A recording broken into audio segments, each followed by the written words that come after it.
Hadirin sekalian harap tenang, seru Jiro dengan ekspresi muram. Saya sangat menyesal, tetapi akhir-akhir ini Ross sedang sakit dan mengambil cuti. Karena itu, ia tidak memiliki cukup energi untuk berpartisipasi dalam perancangan produk baru Mahendra Corporation untuk musim ini.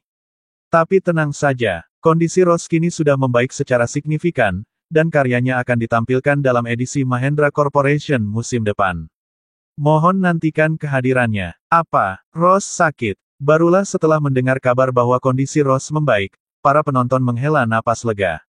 Ya ampun, itu menakutkan. Untung saja bukan penyakit serius. Semoga Ross cepat pulih. Aku tak sabar ingin melihat karya terbarunya. Mahendra Corporation memang dekat dengan Ross. Mereka pasti berkomunikasi setiap hari. Tapi tunggu dulu, kalau Jiro tahu Ross sedang sakit dan tidak berpartisipasi dalam koleksi baru, kenapa tidak diberitahukan sejak awal? Kalau tahu, aku tidak akan datang ke peluncuran ini. Benar sekali, seru seorang wanita elegan dari kursi VIP dengan nada kesal. Presiden Mahendra, mengapa Anda tidak memberi pernyataan lebih awal? Saya merasa waktu saya terbuang percuma datang ke sini.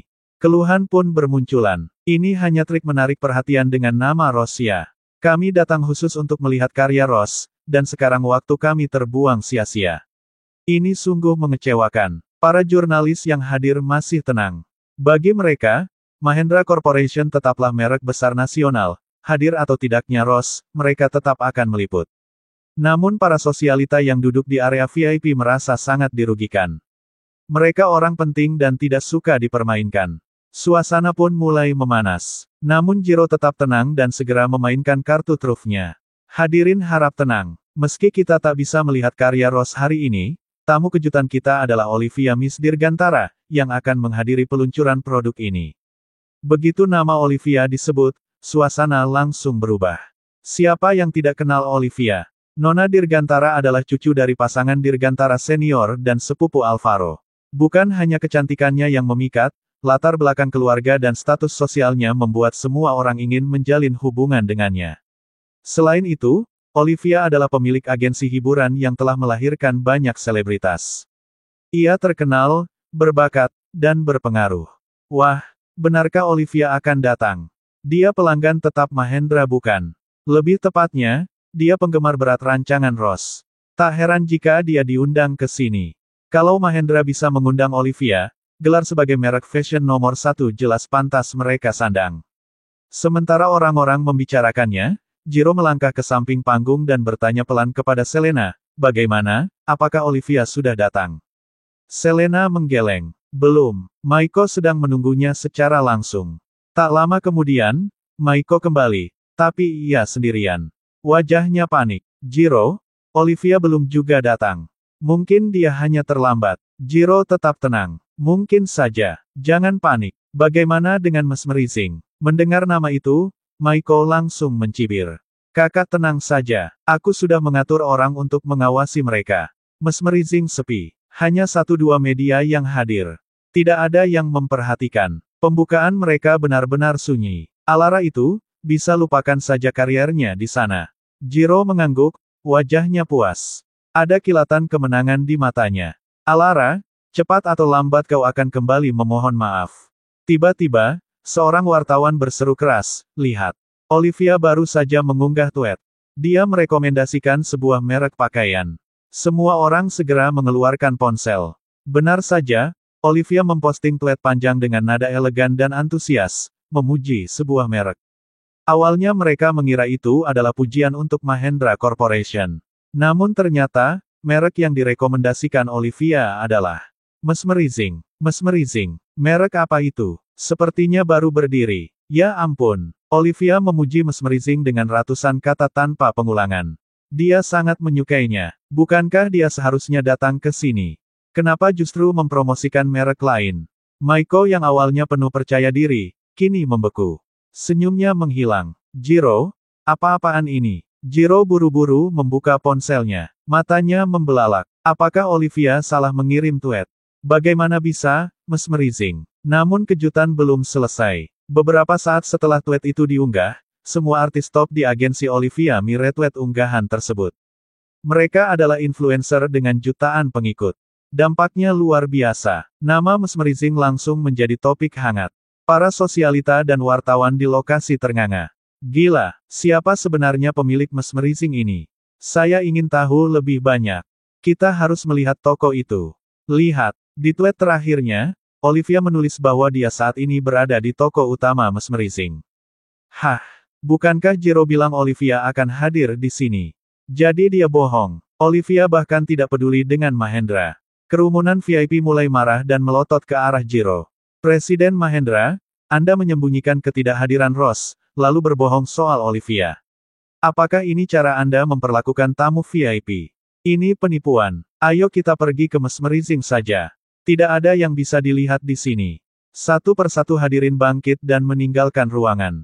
Bahkan para wartawan tak bisa bertahan. Tanpa desain Ross, tidak ada nilai berita yang tersisa. Jiro mencoba menghentikan mereka. Mohon tunggu semuanya. Namun tak satu pun mendengarnya. Dalam sekejap, aula yang ramai berubah menjadi sunyi. Yang tersisa hanya staf bingung saling berpandangan. Kakak, apa yang kita lakukan sekarang? Maiko gelisah, seperti lalat tanpa kepala. Selena mengerutkan dahi. Sialan, kenapa Olivia mempromosikan Mesmerizing? Wajah Jiro menggelap. Meski konferensi ini kacau, setidaknya publik belum tahu bahwa Ross memutuskan kontrak dengan kita. Mereka masih mengira Ross bagian dari Mahendra. Kita belum benar-benar rugi. Dia mengepalkan tangan. Ayo, kita datangi Mesmerizing. Mereka akan mendapatkan hadiah dari kita. Ia telah memperhatikan bahwa beberapa desain Mesmerizing terlihat mirip sekali dengan karya Ross, jelas menjiplak. Berani-beraninya mereka meniru Ross. Saatnya kita buka kedok mereka dan hancurkan reputasi mereka. Meskipun banyak wartawan telah direkrut oleh Mahendra Corporation, Lily berhasil menarik dua media melalui koneksinya sendiri. Bagaimanapun, penunjukan Ross sebagai kepala desainer Mesmerizing merupakan pengumuman penting yang pantas disiarkan ke dunia luar. Di dalam butik, Olivia menggandeng tangan Alara dan berbisik, "Alara, aku memberanikan diri mempromosikan Mesmerizing di Twitter untukmu. Semoga kamu tidak keberatan." Alara bukan tipe yang suka berdrama. "Kenapa aku harus keberatan? Kamu justru membantuku." Olivia tersenyum nakal, lalu memeluk Alara dengan semangat. "Kamu luar biasa Alara. Mesmerizing pasti akan sukses besar, dan kamu, sebagai pemiliknya, bakal menghasilkan banyak uang." Tak jauh dari situ, Lily mengamati dengan rasa penasaran yang tak tertahankan. Siapa sebenarnya pemilik di balik Mesmerizing ini? Seseorang yang bisa merekrut Ross sebagai kepala desainer dan mendapat dukungan dari Nona Dirgantara jelas bukan orang biasa.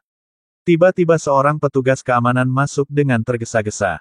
"Bos, Supervisor Cooper, ada banyak mobil mewah di luar. Sepertinya tamu penting mulai berdatangan."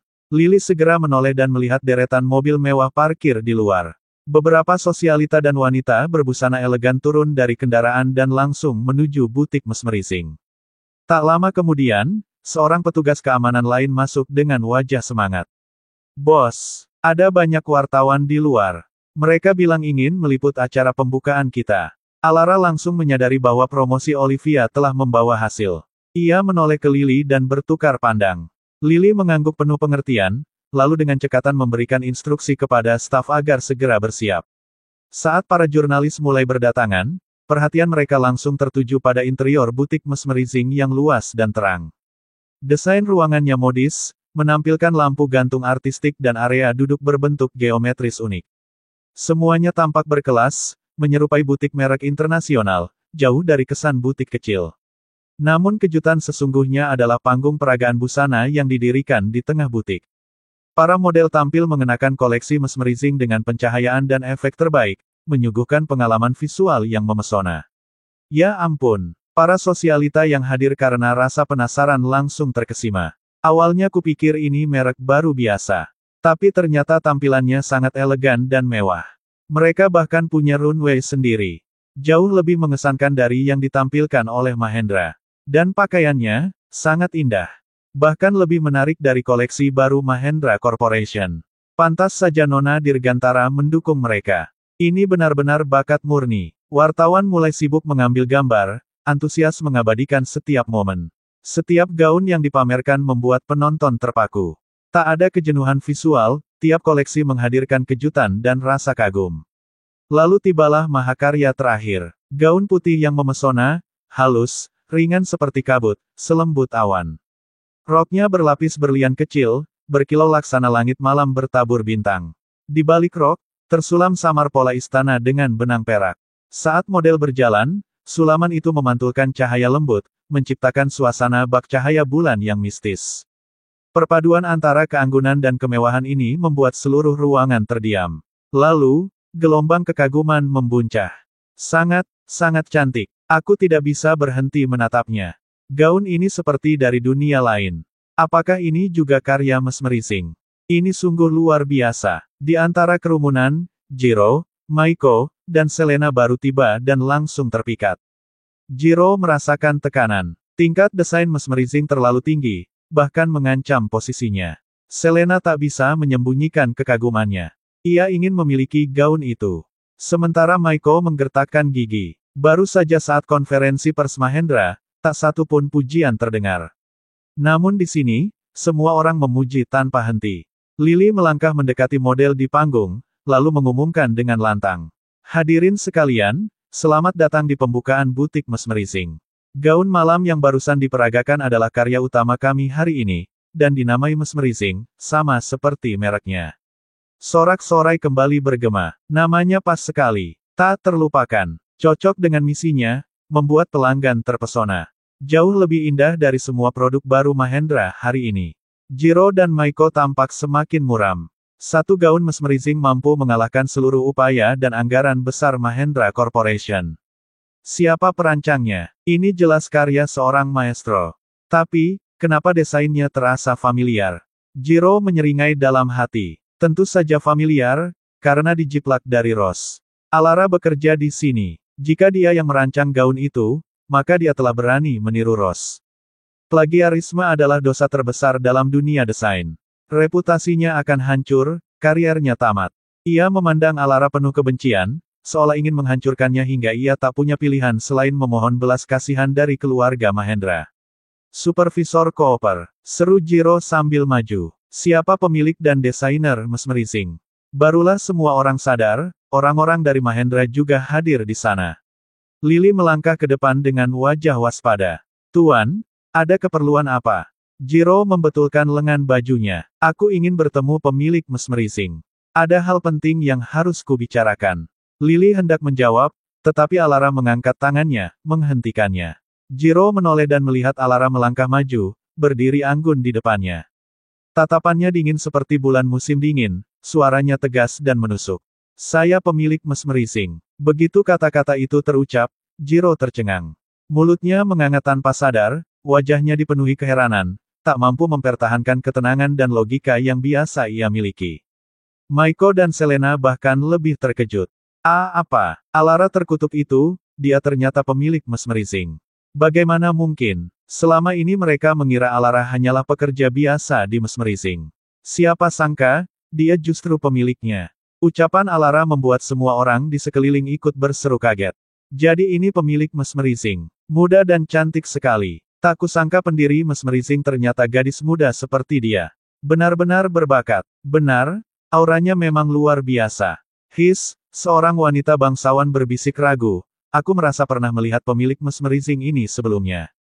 Aku juga merasa familiar. Oh, bukankah dia putri kandung keluarga Mahendra? Apa? Benar juga. Tatapan semua orang langsung berubah.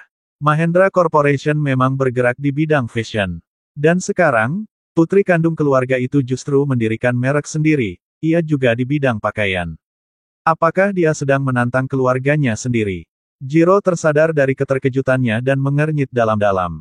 Tidak mungkin. Bagaimana kamu bisa jadi pemilik Mesmerizing? Dari mana kamu dapat uang untuk membuka usaha seperti ini? Alara menatapnya dengan mata tajam, lembut tapi penuh sindiran. Dari mana aku dapat uang? Apakah itu urusanmu? Siapa kamu hingga berani bertanya begitu padaku? Maiko segera maju dengan nada tidak senang. Alara, apa-apaan sikapmu ini? Namun Lily segera menyela tegas, Tuan-tuan, jika kalian tidak ingin diusir oleh petugas keamanan, tolong jaga sikap kalian terhadap bos kami.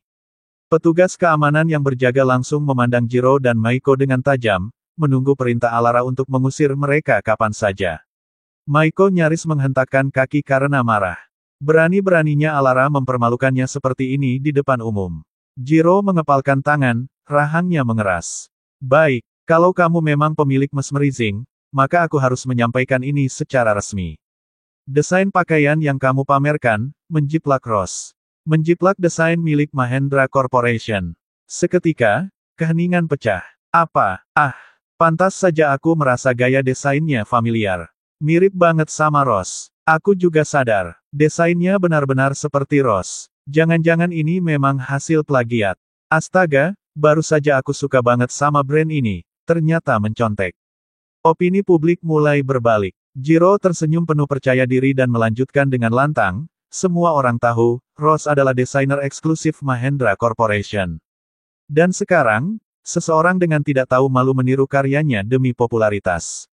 Kami, Mahendra Corporation, wajib membela hak Ross. Para sosialita dan wartawan pun bersorak memuji. Mahendra Corporation benar-benar adil dan membela desainer mereka. Langka sekali ada perusahaan sepeduli ini. Baru saja Maiko hampir diusir dari toko. Kini, melihat keadaan berbalik, ia nyaris tak bisa menyembunyikan senyumnya. Dia ingin melihat Alara panik dan malu. Namun Alara berdiri tenang di tengah kekacauan itu. Wajahnya tetap cantik dan tak menunjukkan sedikit pun ketakutan. Jiro, ucap Alara dengan suara dingin dan tenang, kau menuduh kami menjiplak Ross. Bukti apa yang kamu punya? Apa, bukti? Jiro tertawa sinis. Semua orang di sini punya mata. Desain kalian terlalu mirip dengan gaya Ross. Itulah buktinya. Orang-orang mengangguk setuju. Benar, gayanya khas banget, jelas meniru Ross. Kenapa harus meniru? Tak tahu posisi Ross di dunia desain. Kalau Mesmerizing tidak memberi penjelasan, kami akan boikot mereka. Ya, boikot merek peniru. Jiro mendengarkan semuanya dengan penuh kepuasan. Namun Alara justru melirik arlojinya, lalu tersenyum dingin. Tatapannya pada Jiro seperti memandang orang bodoh. Lalu dia memandang kamera dan berkata dengan suara jernih dan tegas, tadi saya belum sempat memperkenalkan diri dengan baik. Semua desain di Mesmerizing ini dirancang oleh Ross. Dia adalah kepala desainer kami. Sejenak, semua terdiam, seperti petir di siang bolong. Dua wartawan sampai menjatuhkan kamera mereka karena terkejut. Apa? Alara bilang Ross adalah kepala desainer Mesmerizing. Semua desain yang dipamerkan tadi adalah karya asli Ross. Di tengah keheningan Jiro tertawa kecil dengan sinis. Omong kosong. Kamu pikir bisa mencuci bersih tuduhan plagiat dengan kebohongan konyol seperti ini? Alara hanya menatapnya dengan dingin. Kalau kau tak percaya, ujarnya tenang, biar Ross sendiri yang bicara. Tiba-tiba, seorang jurnalis di antara kerumunan berteriak, cepat lihat. Ross baru saja nge-tweet. Dia bilang senang bisa bekerja sama dengan Mesmerizing. Sontak semua orang mengeluarkan ponsel mereka. Dan benar, Ross baru saja memposting pernyataan resmi bahwa ia kini adalah kepala desainer Mesmerizing, dan telah memutuskan kerja sama dengan Mahendra Corporation 1,5 bulan lalu. Ia bahkan menyertakan tangkapan layar percakapannya dengan Jiro, di mana ia sudah memberitahu secara resmi bahwa ia tidak akan bekerja sama lagi dengan perusahaan tersebut. Apa? Ross sendiri yang mengatakan itu. Gila, jadi benar semua yang dikatakan Alara. Ross benar-benar sudah pindah ke Mesmerizing.